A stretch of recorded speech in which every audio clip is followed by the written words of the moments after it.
So, nandito ba si Commissioner Lipana? Wala po, he is on medical leave, Your Honor. He is on medical leave. I will ask the commission still.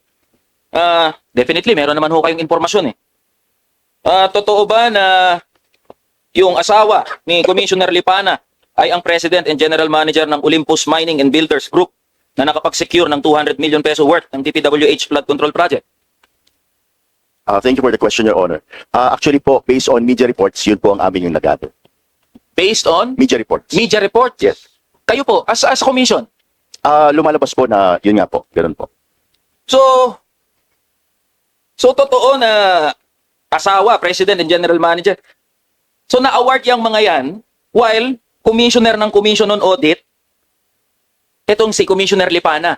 The very same commission tasked to audit DPWH projects. Tama ho ba? Yes, I think so, Your Honor.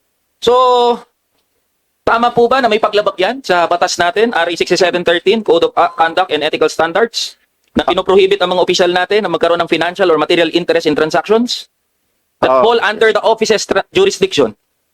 Your Honor's personal na position ko po, there's a potential conflict of interest po. So yan po ang punto ko, Mr. Chair. Ngayon, napuput into question yung integridad ng buong komisyon. Kasi yung isang commissioner nyo, may asawa na kontraktor.